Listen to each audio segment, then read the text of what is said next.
All right, everybody, welcome back to West Coast Weekend, the marathon showcasing speedrunning talent of the West Coast, and I am your West Coast host, SmoothOperative, and joining me right now is speedrunner Vonnie Vaughn from the Van Cave with Willow for the NES. Vonnie, I am shocked there is a video game based on this film. Like, I had no idea.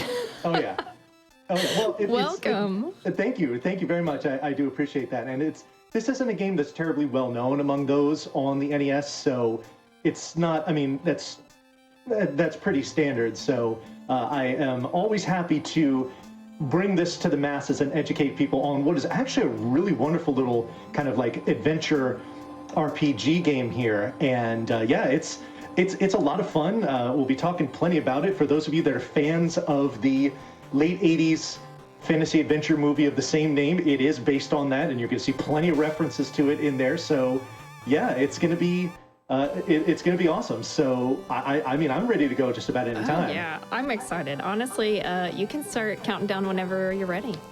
Okay, so time begins on control of Willow, which is like about a second after I hit start here. So let's go 5, 4, 3, 2, 1, go.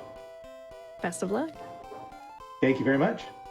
So here we have our titular character. His name is Willow Ufgood. He is on a quest to save the world from the wicked Queen Bavmorda from dominating it. Now, what we're going to do first is we're going to take a little detour here, and we're going to go visit our best friend. This is Vonkar. He is the village warrior. He is going to provide us with our first sword.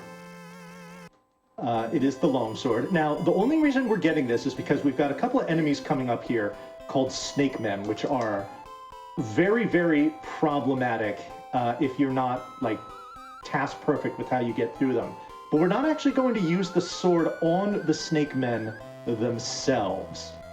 We're going to do something a little different, actually, and I'll explain that kind of as this unfolds. And what we're going to, of course not. What we're going to do is we're going to keep reloading the screen until I get the enemies that appear on it. Enemies generating on some screens is random, so unfortunately, there we go. Okay, good. All right, so I got to kill these guys. And the reason why I'm doing this is because I want to get up to level 2. And that comes at 150 experience. And on every other screen here where we're going to want to fight enemies, they're guaranteed to appear 100% of the time. Not all screens that have enemies are like that, so we're just going to fight a few of these blobby guys. We got some skulls coming up that we're going to defeat, and yeah. Gotta take care of these skulls. These kind of can be problematic if they gang up on you. Fortunately, I've destroyed almost all of them. Good. Alrighty. Got one more enemy to kill, which is convenient because it'll be on the screen before the next village that we're about to visit. Oh my goodness, go away. Okay, there we go. We are now at level 2. And I'll explain why that's significant here in a second. The first thing we need to do is go all the way into the southwestern corner of this village. We need to talk to the village elder's son, who's going to tell us about a horrible tragedy that has befallen this town of Dew, where one of their members has been transformed into a monster. His name is Bogarda. We need to liberate this monster. We are then going to speak to the village elder, who says, yes, what my son has told you is true, and go forth, young Willow, and bail us out. So here we go. I'm talking with the son. He's going to give me a wooden shield. I am not going to equip it, A, because shields don't do a whole lot in this game, and B, the wooden shield is extremely weak, so there's no point. The whole point is to do the event trigger where I can actually talk to the village elder. If you don't talk to his son first, he says, look, I'm in a bad place. I just need you to go away. I need some space. So. Oh goodness. I see the puns have begun, and we haven't even gotten to our reference point yet, but I love y'all. All right, so here we go. The village elder is telling us to go forth, but luckily, he's going to give us something to help out. We have now an item called the Heal Mace. All the magical spells in this game are attached to some item, so this is like an actual, kind of looks like a king's scepter or something like that. In fact, we'll go ahead and equip it right now. There it is. Now, the reason why we got to level 2 is because in order to cast the heal spell, which refills some of your HP, it costs 20 MP. Your maximum MP at level 1 is only 17, so without leveling up, you would have no way to cast the spell. So here we go. Here is one of those Snake Man. We're just gonna take a boost, heal, go through. We've got another one coming up. Yes, I know, Hyperstrike. Got another Snake Man. We're gonna go boost, boost. Perfectly fine. The reason we do this is because we need to pick up this item called the Gold Statue. This is going to gain us entry into the first actual, like, dungeon of the game. Also, some treasure chests have something called the Light of Life in them as well. Basically, all it does is just refill your HP. So what we're going to do now is we're going to do a Death Warp. This is one of many that we do, but do we get a Snake Dance? Oh, no! Sometimes you boost left and then right, and I call it the Snake Dance. But we were denied.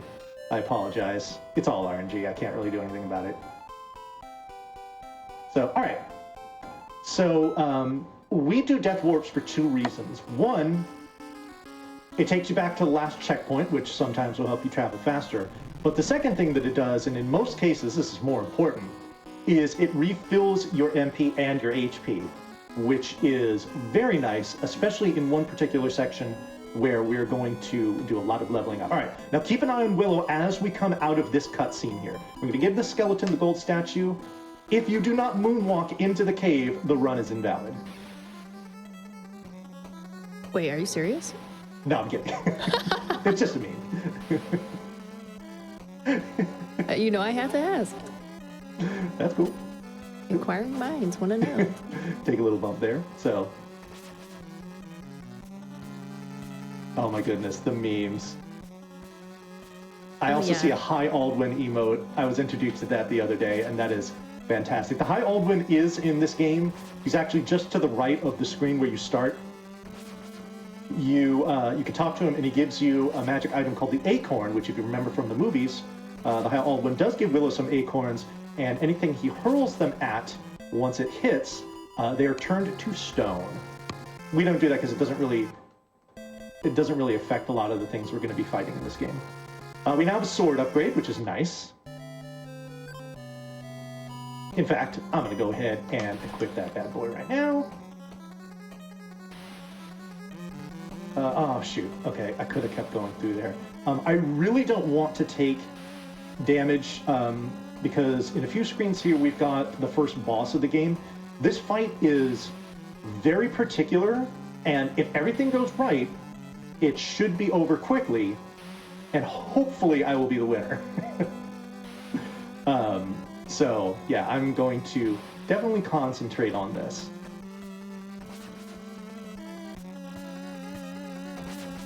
All right, so here's Bogarda. He's this green kind of goblin-y thing, and I'll explain the fight when I'm done with it, and I really hope it's successful.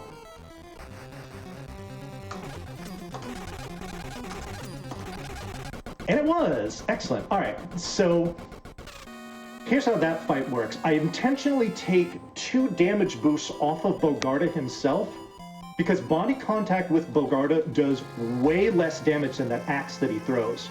So we time those boosts so that the axe goes through our iframes the first time, and then on its way back, it goes through our iframes again the second time. That was a perfect Bogarda fight. If I died, I would have to go right back to do where I was and basically do this whole thing over again, which, I don't know, probably wastes about 2-ish minutes, so... but we avoided that, so that's good.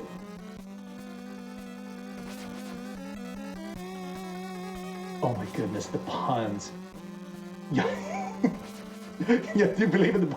I will consult the bones! I hope there are a lot of fans of this movie in the chat. Because It's honestly been a long time since I've seen it. well, hey, it's on Disney Plus. Is it really? It is. Okay. Well, I've figured out my weekend plans There you go. besides the marathon. So thank you for that, Vonnie. Yes, excellent. I am here to help. I am here to help. All right. So, unfortunately, the enemy on the last screen did not spawn. I want to take near critical damage because we're going to be doing another death warp. And if I can take a bunch of damage beforehand, then it just makes us a little faster. Yes, I hope some of you that did see the movie back in the day are getting your nostalgia fix here. And we're just getting started, really. So, yeah. Also, big shout-outs to Natara. I see them in chat. Hello, Natara.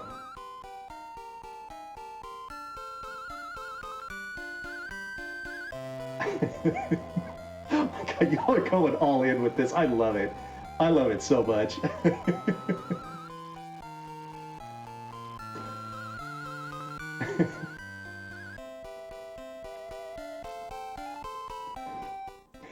Alright.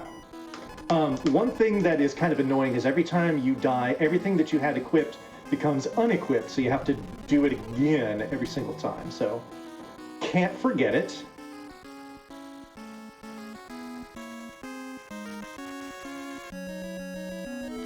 Alrighty.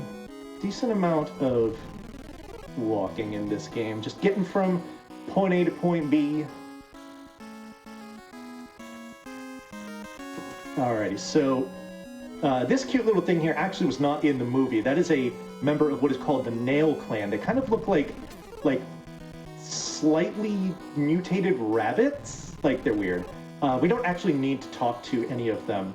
There is actually one of them that you would normally need to talk to that gives you what would essentially be a key item for progression in the game.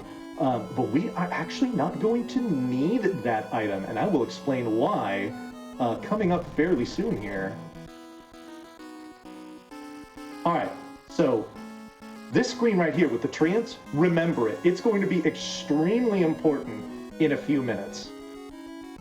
First, we're going to pop into this house.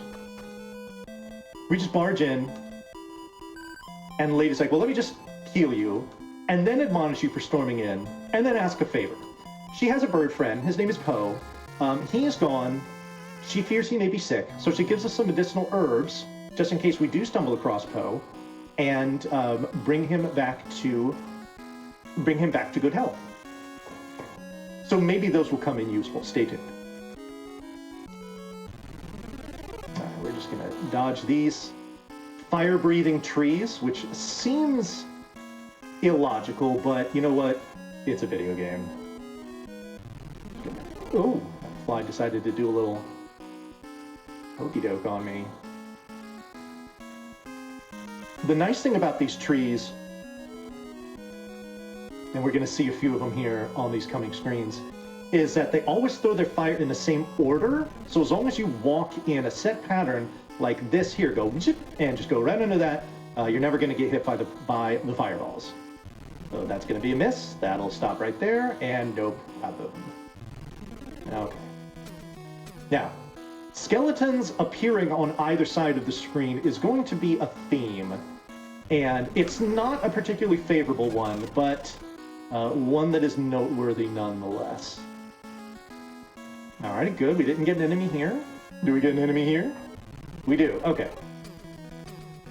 Again, as with most enemies, their projectiles do more damage than body contact, so given the choice, we're going to want the body contact, unless you're trying to do a death warp, in which case you'd rather get hit by the fireballs. That's actually going to come into play in a couple places.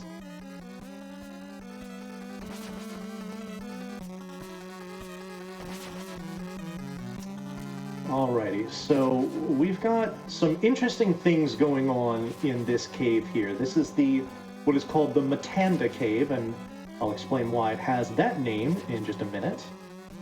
Okay. So this enemy here, this kind of ghoulish enemy here, I unfortunately do not have the means to do any damage to it yet. So I have to despawn it. All right, so coming up now, oh, in fact, you know what? I gotta make sure I have this magic on. Coming up now is a little part of the game that I like to refer to as the Hellway, because this can happen. It's gonna be 3 of these narrow corridors that we need to go down and back, where there's a chance of skeletons appearing on either side of you. Now, you notice they're carrying shields. We all know what shields do. They block swords. Okay, these red ones are especially problematic because they do about twice the damage of the blue ones, but luckily I was able to put the moves on them and not have to worry about it. So here comes this big lazy dragon. His name is Matanda, hence the name of the cave. He's big and cowardly, and he says, "Don't hurt me. Just take this random, like, bracelet that I got from a thief and leave me alone. How nice of you. Have a wonderful day."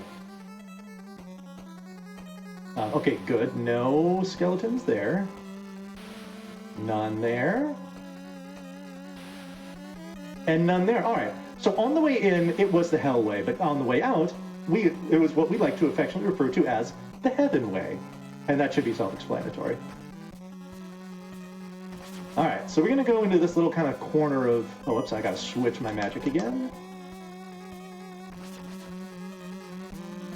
I'm going to go into this little corner of the cave here.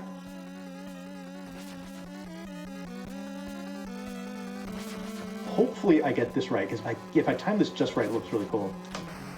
Yeah, perfect. You can just pin him into the corner with the fire spell and destroy him soundly. All right. Here we go. So this is Poe. Poe's like, yeah, I was messing with Matanda, and he hit one of my wings, and I'm pretty upset about it. Oh, but you have an herb. Kick ass. Let's have you go ahead and give that to me, and in return, I'm going to give you this ocarina. You can go ahead and play a little tune on it anytime you'd like.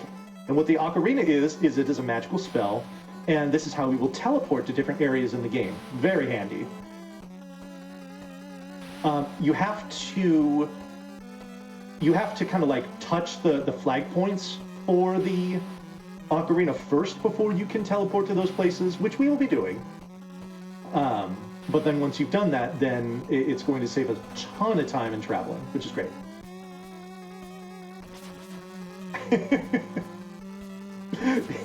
Yes, I feel like the puns do have kind of a finite measure. We have to there has to be some reruns. All right, so on the way out, we are going to pick up the flame sword. What a sword! The whole sword is red with flames. I'll go ahead and equip it now, and you can see it's white just like the others. I feel lied to. Okay, we're gonna back up again. Still don't have the means to damage these enemies. So there are certain classes of enemies of which this ghoul thing belongs to, which are kind of like ghost enemies. Ow. I'm just gonna go ahead and do a safety heal. Nope, that's not a heal.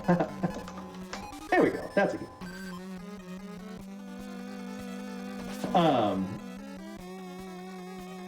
There are certain classes of enemies which are kind of like ghost enemies, and they do not take damage from any of your swords with one exception, and we'll get a little more into that in just a minute.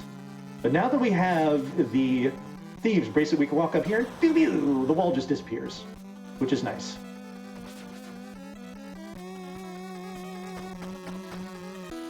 All right, we've got a little bit of a cutscene here. The trees and the water needs to dance. As is tradition. Heralding the arrival. I'm sorry, say again? I said dancing as is tradition. As is tradition, yes. Indeed. Oh, we do have a very important tradition in this game, which we'll get to later. So this is the fairy Sherlindria. What she is telling Willow is, all right, I got bad news. You're the chosen one. You need to go kill Bavmorda. Here is a crooked stick. Have fun. And please succeed. You know, for like everyone. So what she's actually given us is the magic cane. As it stands right now, the magic cane does nothing. It needs to be powered up, and we will be doing that a little later on. But first, we've got some really important things to do, like boost through Snaky Man here. Oh, please don't throw fireballs at me. Just, there we go. Okay. Take the 2 damage there, or 20 damage there, I suppose.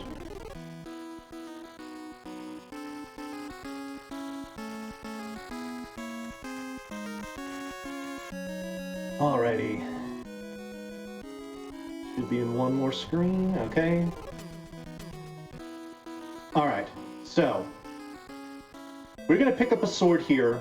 This is the Devil Eye. This is a very unique sword, and it has to do with those ghost enemies that I was talking about.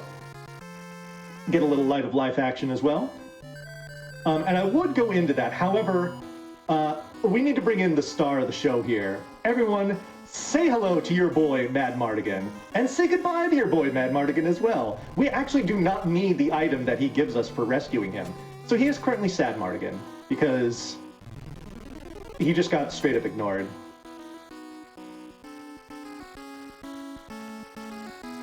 Alright, gotta make sure we got that ocarina going, because we need to tag, all we need to do is just tag this screen here. This is the bar. This normally is an important place you need to go to, but really it just sets up for further warp points on the ocarina. So we're gonna go back to Poe's house, which is where the lady gave us that medicinal herb. Alright everyone, here's the deal. I'm gonna need y'all to hold on to your butts, because I'm about to hit y'all with some major, major funk. This game is gonna go super sideways really quick. Alright, here we go. So, remember this screen I told you to remember? I can normally only go out to the top or to the right, right? Wrong. We can just zip right through this seam here in the grass, go out to the left, and oh boy, game is confused. What is happening? Well, what's happening is we're essentially doing a wrong warp, and we are a place where we should not be. So this is like about, I don't know, more than, maybe about 2/3 of the way into the game where we're at. There are 2 towers that you need to climb. We're only going to climb the one on the left, because normally you need the item at the top of the tower on the right in order to get into the tower on the left. Well, the game only checks for the item on the left when it comes to your ultimate goal, and because we broke in, the wrong way, we don't even need to worry about that other tower. Aren't we clever?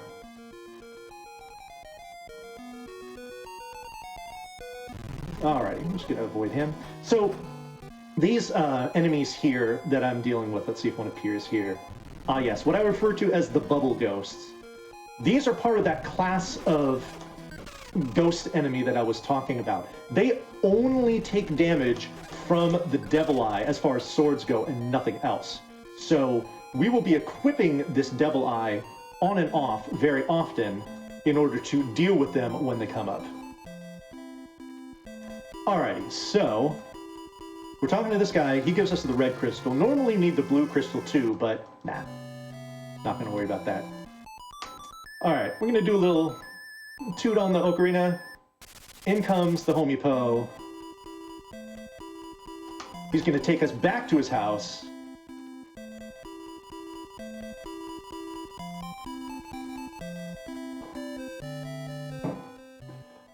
Because we did take a pretty big bump from one of the enemies there. We're just gonna pop in here, do a little healing, back out we go.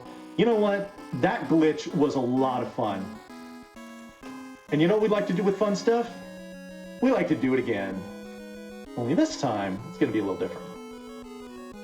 You have to be very careful where you enter that screen. If you enter it too low, you can get stuck, and the only way to get out of it is to have Poe come and extract you from your otherwise soft blocky state.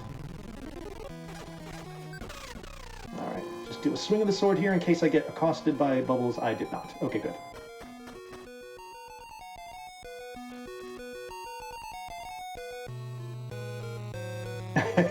I see y'all thinking that I inadvertently made a reference to the game Bubble Ghost. That's just I forgot to do this magic. That's just the name I've given them. I don't know if that's official. I don't know if there's any tie-in with the Bubble Ghost game. It's just, yeah. Just my fun little name for it. So now we're going down this tower that we essentially sprang into the tower about halfway into it. We started by going up, now we're going down.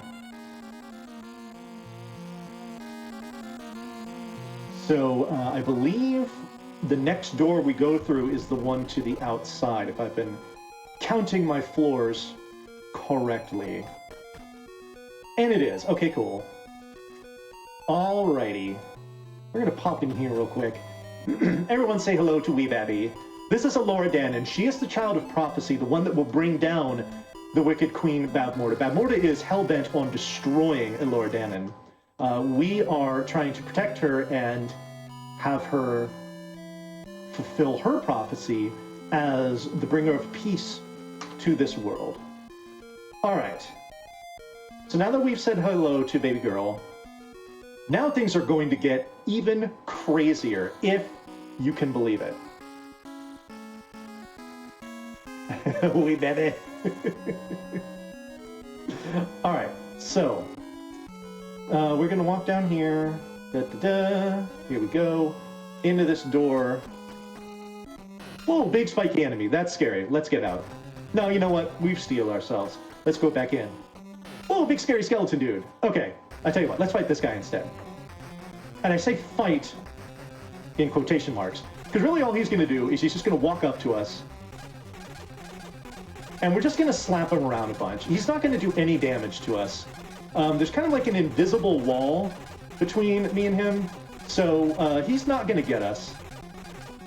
I have to be careful about what I do here. Okay, good. So we are going to have mercy on him at the very last moment, and we're going to walk out. Now, you've noticed what we've taken with us is kind of this long vertical HUD here that's normally only, excuse me, that's normally only reserved for boss fights. What I'm doing here is I am carrying the boss flag that goes along with that enemy. By the way, his name is General Kale. I'm carrying this with me, and I'm going to apply it to some enemies that I'm going to be encountering here. Now, why this is important is that when I destroy these enemies, the boss flag is going to be triggered. And when it is triggered, it's going to give me a little over 7,000 experience. You say I currently have only about 1,200. I'm going to concentrate here on just this first one because this can be very tricky. Okay, no, that did not work. Gotta reset this. This is probably the most nerve-wracking part of this game. Or this run, I should say. So I will explain exactly what's going on here as soon as the game decides to cooperate. Here we go. Yes, okay, good. Now you notice my experience is going way up. This is a good thing. We're gonna do this a few more times, 7 to be exact.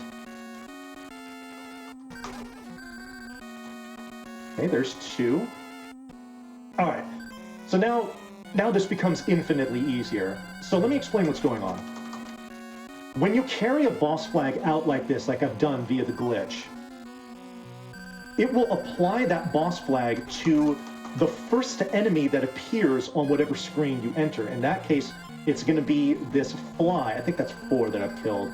I need to kill 7. That's 5. In this case, it's going to be that fly that comes out of the middle of the left side of the screen. Every time I kill that fly, I am getting, I think it's like about 7,200 experience. So I'm going to go from having only 1,200 experience to about 60,000 or so experience in the matter of, what was that, about like a minute or so? There we go. All right. So now that I've done the deed, I'm going to walk outside. Now, the whole purpose of this is I wanted to get to at least level 13. Level 13 is a very important specific level for a couple of reasons. One is that in order to power up the cane that I was talking about earlier, you need to be at least level 13 in order for that to happen. The other thing is that we're going to need to cast the cane spell on the final boss a certain number of times. You don't have enough maximum HP to do all those casts unless you're at least level 13. We're going to go up to level 14 just for a little safety. It doesn't take a lot longer.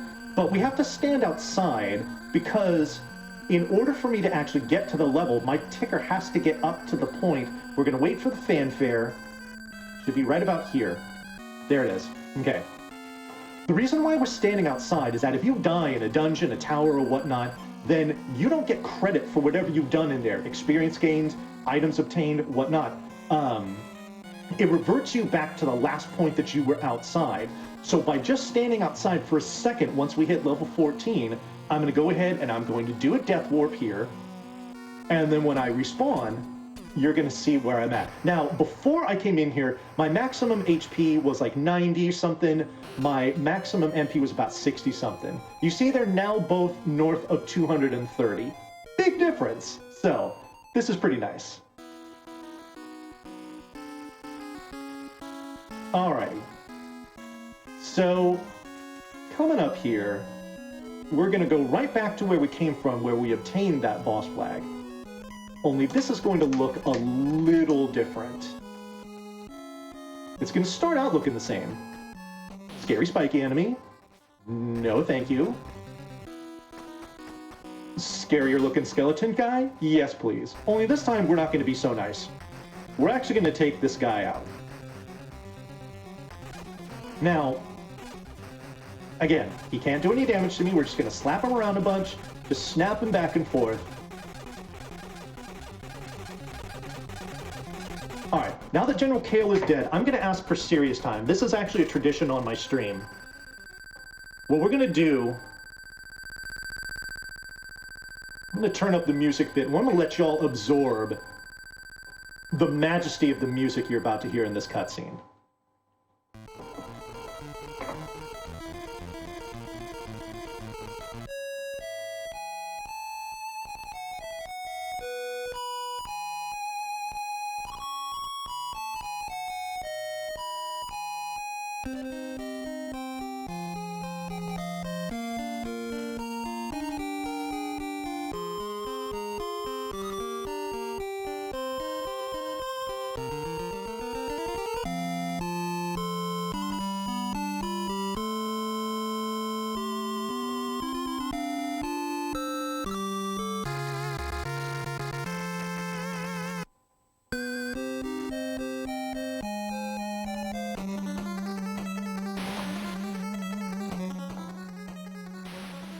Thank you for observing that serious time with me. That is what's called Zena's theme. That is the kind of ghost-looking girl that you saw appearing in there.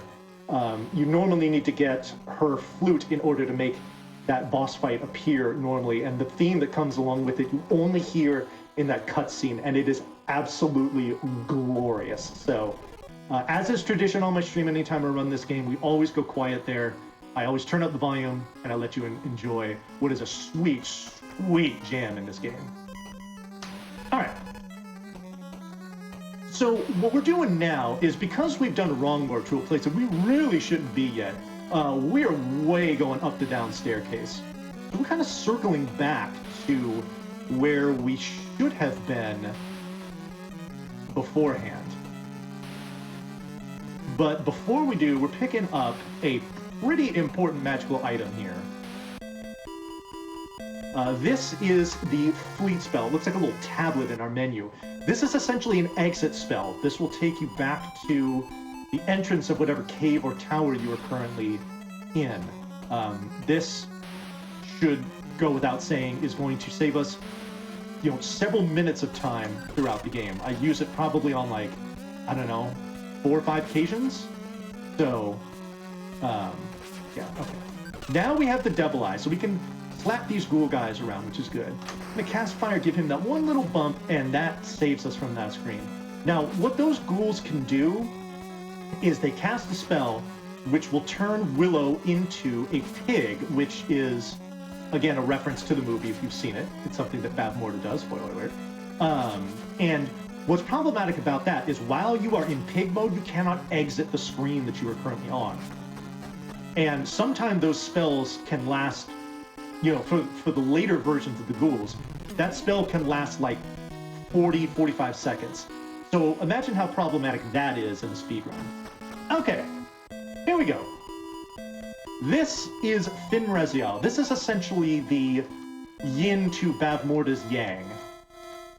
Finrazel was turned into a possum by the wicked magic of Bavmorda, but because we have the cane at level 13, we can turn her into human form again. The cane is now powered up. It is now going to shoot very, very deadly assault bubbles. Yes, you heard me right. In fact, let's go ahead and get that on right now, because we can use it on some of these enemies here. Yes, I've seen this mentioned a couple times in chat. There is an arcade version of this game. It is a platformer. It is wholly different from this game as far as how it plays. So there is no real relation between the two other than just the themes.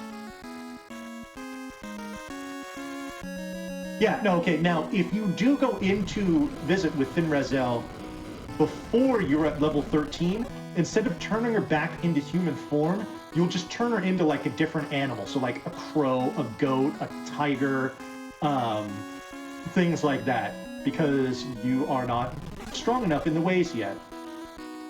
So but we skip all that because we've already got the level we need. Alrighty. Oh, those things do a lot of damage. We do not like them. Those are big stingy boys. Not cool. Oh, those are trolls. We don't like them either.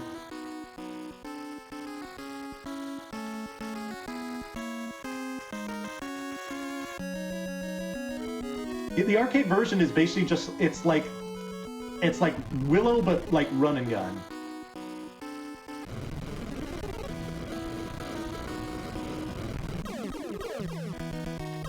There are those assault bubbles at work. All right.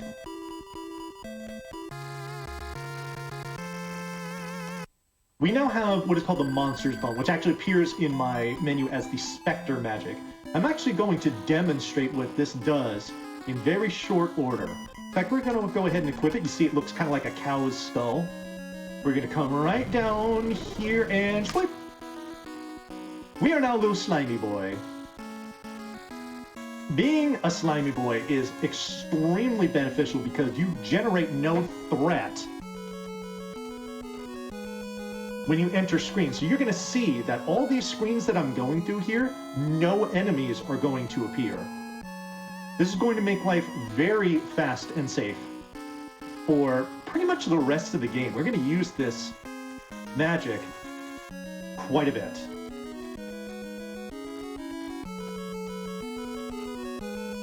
It does wear off after a while, so we will return back into Willow form right about here, yeah.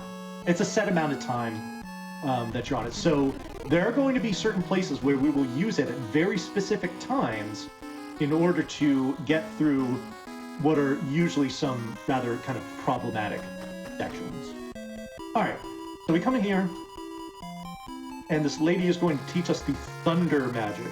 Now, in a vanilla playthrough of the game, Thunder magic is extremely useful. We're only going to use it in one specific spot. What's also nice here is that she refills all of your stuff, so that's nice. Oh, not a wall mouth. We'll get to it. There's going to be plenty more of those. The wall mouths have a very special place in our hearts.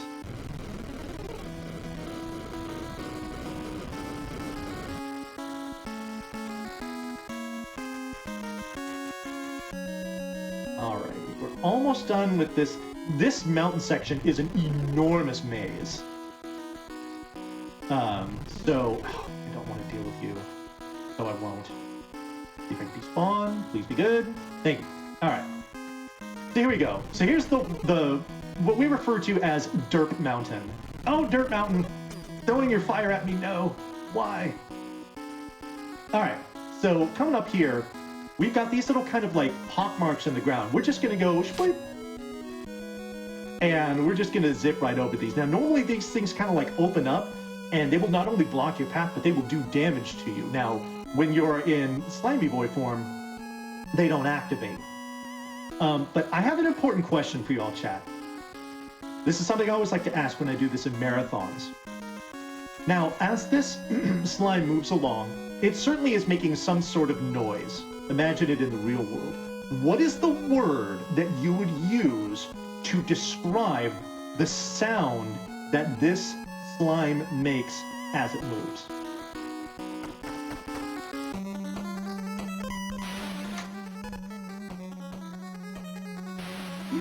Excuse me.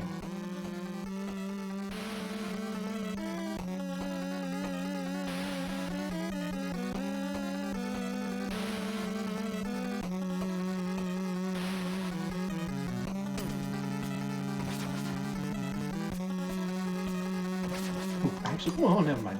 I was going to try to kill him, but he's not in a good position. Alright, so I am going to want to kill some of these ghosty enemies because you might have noticed that when I kill them, they leave behind these kind of like, excuse me, these little kind of like flashing pebbles. Oh my god, I just keep taking damage though. That's not good.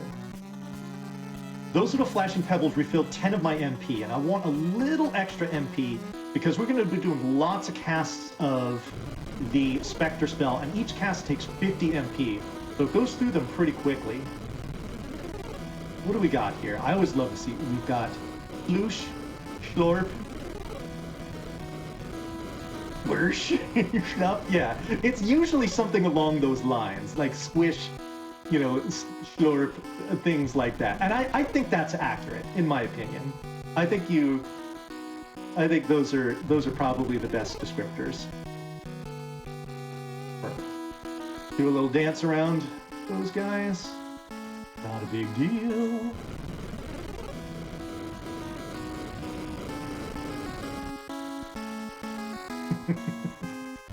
Oh, good. Killed you. All right, that gives me. I need at least one of those pebbles.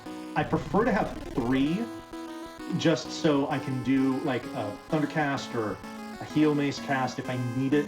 But 1 is the bare minimum for what I need to do the path that I do. Chugga, chugga, chugga.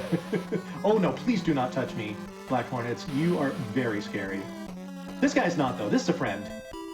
He is a member of the Eagle Clan. We're going to meet his brother a little later. And what he's going to do is he's going to give us a sword called the Wing Sword.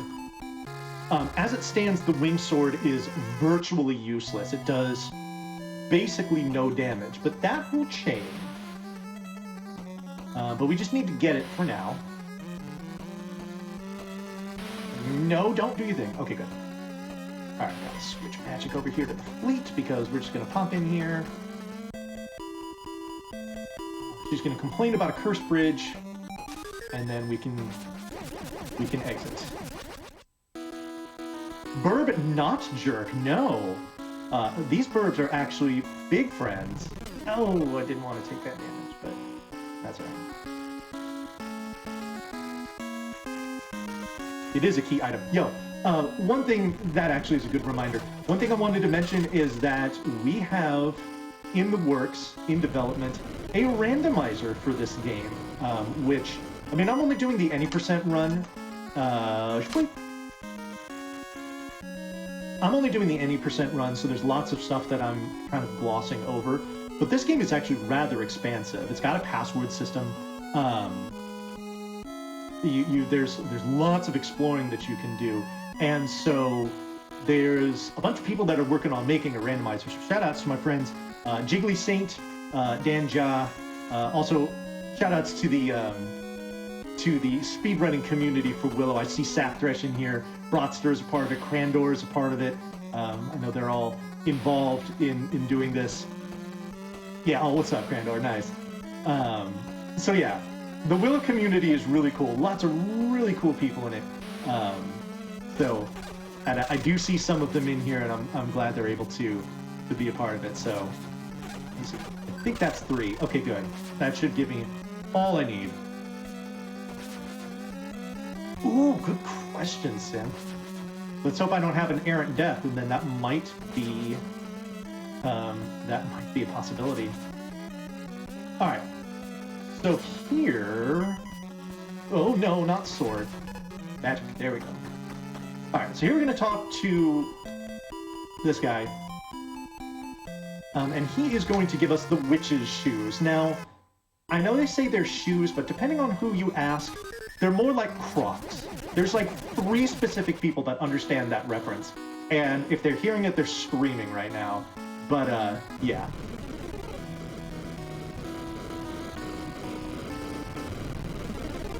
Anyway. Let's get back to the Spectre magic so that we can go sleep.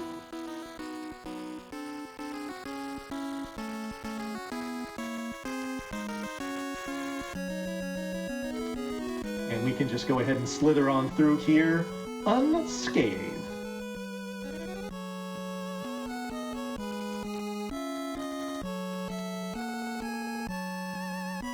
Alright, so we just kind of slide on through here.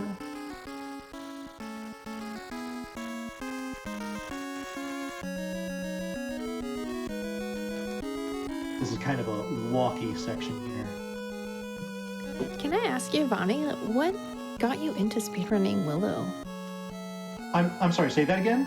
Can I ask what got you into speedrunning this game? You can. So, okay, here, well, first let me put the Thunder magic on display. Very powerful magic that does a lot of damage. So what got me into this is, growing up, I loved the movie. I still do. Like, I've shown it to my kids. It's such a fantastic movie. And I also played this game a lot as a kid. Now, when I first looked into running this game, I want to say maybe about like 2 years ago or so, the route as it was back then involved involved several very arduous grinds, and I was looking, I was like, this kind of seems tedious. So I got turned off to it. Then I revisited again about like a year ago, and I noticed that glitch that I demonstrated where we did the grinding very fast was a thing, and I was like, oh, this is neat. I think I could do this. And so I picked it up, and the rest is history. Nice. Yeah. Do your kids ever ask you like how to speedrun it? Like, do they ever get involved? They do not, actually. Oh, what magic do I have on? Oh, that's right. I had Thunder magic on. Oh, sweet. All right, good. Okay, we should be good here. No, they don't. They don't really do anything with me as far as my speedrunning stuff goes. My son is really into Pokemon, and I want him to kind of speedrun one of those games just because he plays it so much. Oh, goodness. So maybe we'll get that going, but for now... You'll have to learn and then help him. Yeah. Well, interesting story, and you had asked me about this before we went live. My son's name is Giovanni, hence where I get my screen name from. Vonnie Von was one of his many nicknames when he was a baby. Cute. Yeah. Alright, so we have successfully slimed our way up here to this lady who tells us about the very ominous Nockmar Castle, which is in the background of where she's at. So now that we've talked to her, we can just go ahead and shuffle off of this mortal coil until I continue. There we go.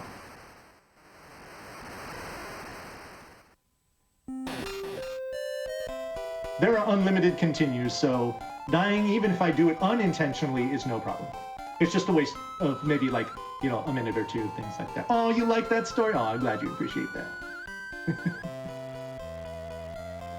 Alrighty, so this is the town of Tirislean. There's lots of people you can talk to, items you can get, all that stuff. Nah.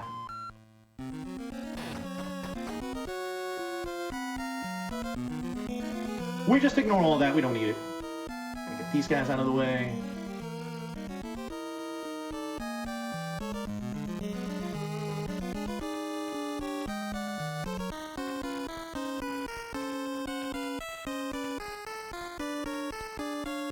Okay, those purple ghouls can be very scary because when they cast the spell, it lasts for a while.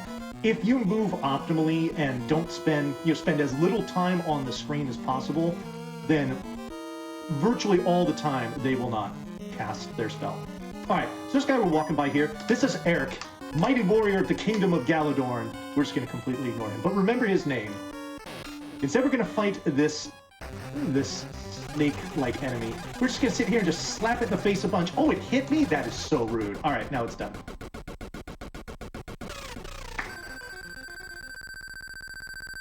Alrighty. Alright, so for those of you that have been punning, you're going to want to pay attention here. Because the moment of rejoice is upon us. Okay, well, first of all, we get tossed into this dungeon, And we get a little cutscene here where General Kale introduces himself to us, even though we've already seen him twice. So whatever. But the moment y'all been waiting for, it's Mad Mardigan! Hello, Willow, we meet again. This is the first time I'm talking to him.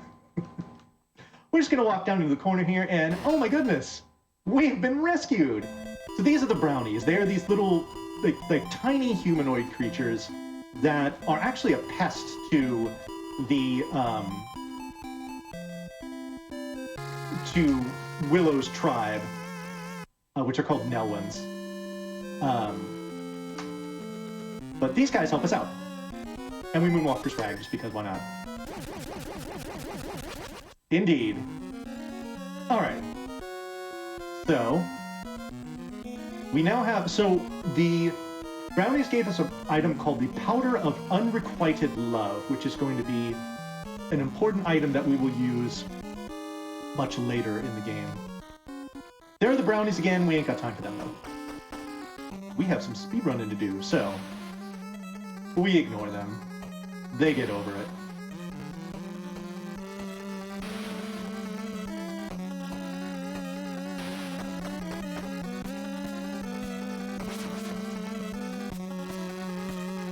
Alright, this is a very kind of just walky, boring cave.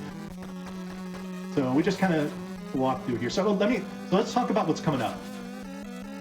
What's coming up is when I get out of this cave, the next place that I will be going into is Nockmar Castle. That is where the final boss of the game resides. We've got a couple errands that we need to do in order to make it all work. For those of you that play randomizers, we are going to what you might understand as double dip Nockmar Tower, or Nockmar Castle, excuse me. And I'll explain what that's all about. First, we've got to...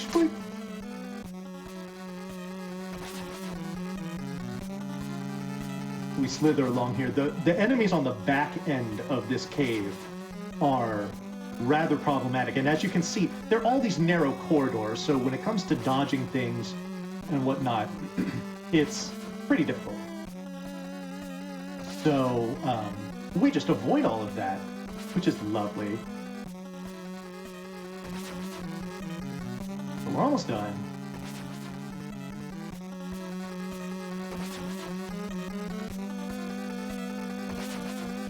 There we go.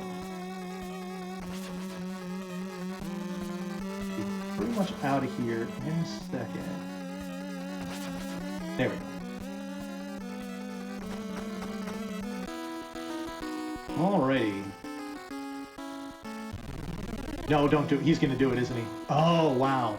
Normally I get caught on that screen. Oh, shoot. That damage is not desirable. Okay. Could be good, though. No, Dirt Mountain. Not now. Oh, Dirt Mountain, no! No! Okay, we're fine. Alright, so here's where the thunder magic really shines. Now, in the old route of the game, what those bubbles will do is if you leave them on screen long enough, they will split into two. Now, why this is problematic is that every time they split, they use 10 of your MP in order to do it. Fortunately, they give you a refund with those pebbles, but you still gotta be careful with how it works. Okay. And one last time, we take the Spectre Magic and whoop, we become our little slimy friend. Now, being the slimy friend is actually rather significant here. I'm not doing this just for safety. And you'll see what's going on here.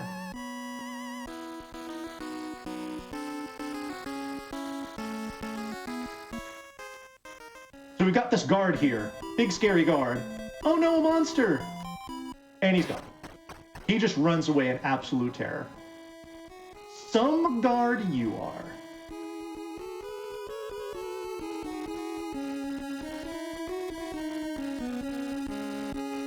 Actually, we're off right up now. I was gonna say, yeah.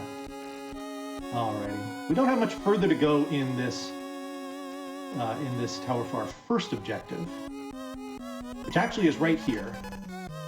So here we go. Another not jerk bird. This is that first Evil Warrior's brother. What he's going to do is he is going to power up that wing sword. It is now the most powerful sword in the game. We're going to go ahead and exit.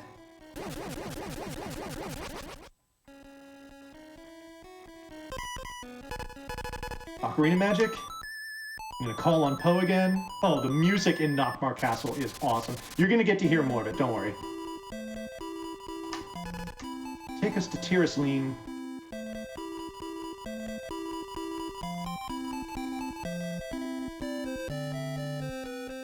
Alrighty. We're going to come on up here and then go to the left, which we didn't do before when we got to Tirasleen Castle.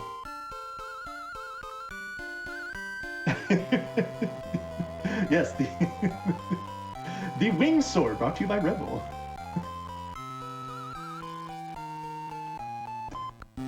All right, and we're gonna go ahead and make our way over to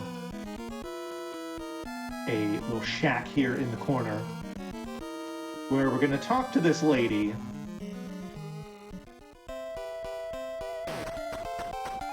And this lady starts off by saying, "What? You've met Eric?" And we're like, "Yeah, sure. Yeah, we're boys. We go way back."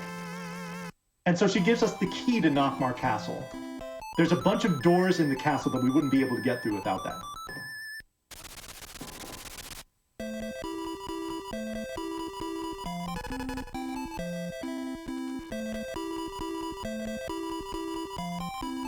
Alright, so one last trip on the Poe Express. This is going to take us back to Nockmaar Castle, but we're not going in just yet. Instead, one more time, we need to do a little death.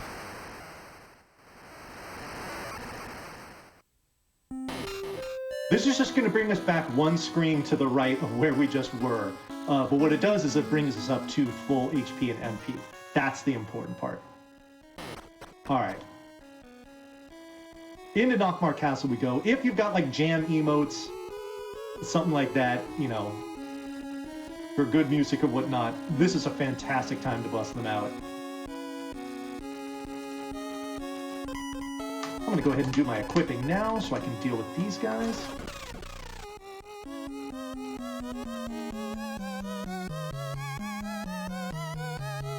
Oops. A little step there. No biggie.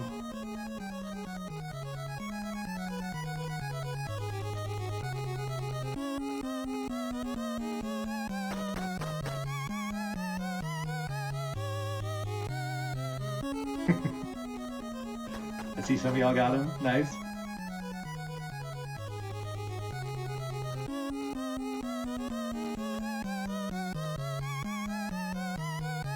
Alrighty.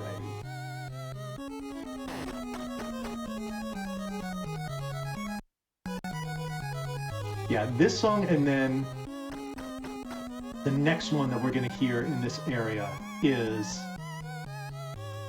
outstanding. Alright, so here we have our boy Madmartigan again, and he is with Sorsha. Sorsha is the daughter of Bavmorda. Sorsha has a profound hatred for Madmartigan. However, when we try to accost her with the powder of unrequited love, instead we hit Madmartigan with it instead, and he just starts waxing all kinds of poetic about how wonderful Sorsha is, and she's like, you know what, you're right, I'm gonna help you now. And so she does so by getting out of the way. And that's it. Alrighty, now, for the fourth time, we confront General Kale. This guy has a big, long, scary sword that he can only swing from the right side. So we get to his left, and we just slap him around a bunch, kind of like we did before, and he should be done soon. Except for he decided to teleport and kill me. Interesting. Okay. Alright, well, you get to hear some more, jams in Bavmorda's castle, or in Nockmaar Castle. Wow, that was unexpected. I think I kind of just got into an area that was a little too objectionable for him. So we'll just go through it again. Estimate is fine with the death. That wasn't supposed to happen, but that's okay.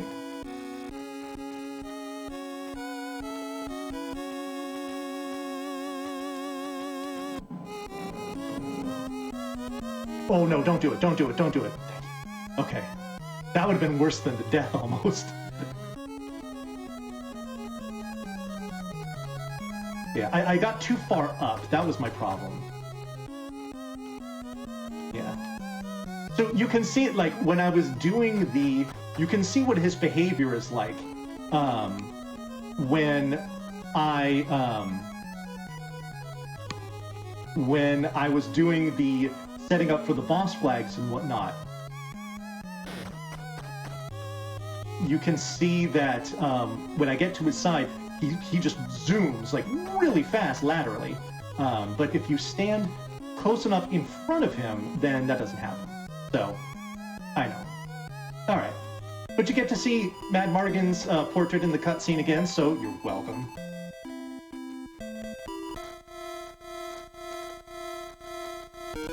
I honestly don't remember the last time I died to Kale. So you know what? Especially in a marathon setting, guess what, folks? That's never happened before.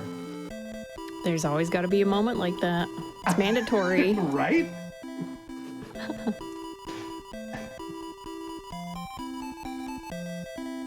Alright, I gotta remember to do my equips, otherwise I'm not gonna do a whole lot of damage to this boss.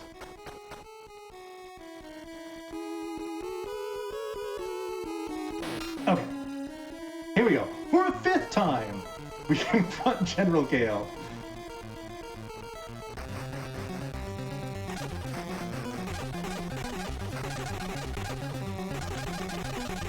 There we go, that's how that's supposed to work.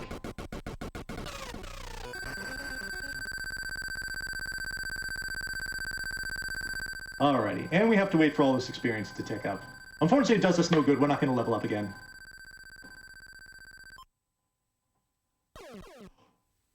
Oh my god. Ah, okay. Alright, we should be fine. Okay. Alright. So as you can see here, we've got this very heroic music.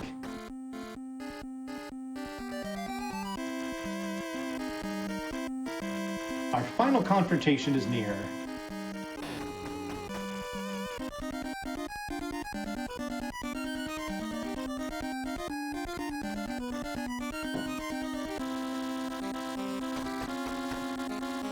Oops.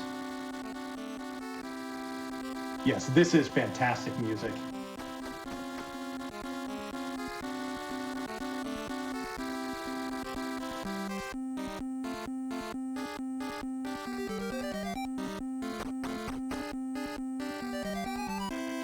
All right. Here we go.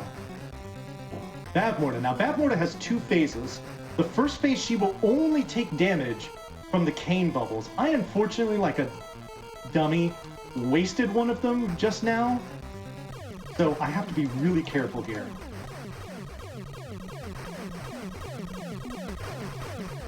Okay, good. Perfect.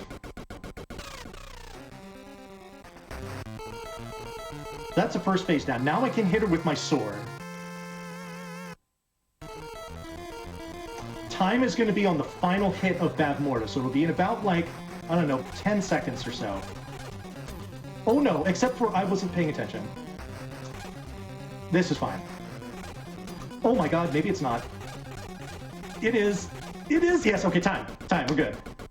Oh my goodness. How you got me nervous there at the end. I know. Oh my goodness. Alrighty, and that is Willow for the NES. I hope you all enjoyed it. Gosh. What a run. What a really cool run, Bonnie. Thank you so much for showing Willow off. Absolutely, yeah. It is cool because that glitch in there is just such a unique thing for a game like this. So it's when I first saw it, I was immediately drawn to it. I was like, and here's the thing, it's so simple to do. So for anybody that is looking at this saying, hey, this seems really cool, really fun, I'd like to get into it, the learning curve for this is very shallow. It is not at all a very difficult run to learn, aside from just knowing where you need to go. But with repetition, you get that. So if there is anybody that enjoyed this game, wants to learn more about it, whatnot, please do give me a follow. I really would appreciate that. I do Willow on my channel all the time and other games like this, so I would love to see you there. And if you enjoyed just watching me and what I was doing, you're in luck, because coming up next is Super Meat Boy, but then right after that, I'll be right back with another speedrun called Newtopia, and that's one you definitely don't want to miss. But for now, I think that's all that I've got to say for this run. I'm going to go ahead and hand it back on over to SmoothOperative, and we'll get going for the next run. Yeah, thank you so much, Vani, again. Before we see Vani later on in the marathon, we'll be, as he said, setting up for Super Meat Boy, and that is coming up next. I have been your West Coast host, SmoothOperative, and that is going to wrap it up for me this afternoon. I will be leaving you in good hands with our next host, Zoe Vermillion. Take care of yourselves, everyone. Keep those chill, laid-back West Coast vibes going on through the evening, and I will see you again tomorrow afternoon. Thanks so much.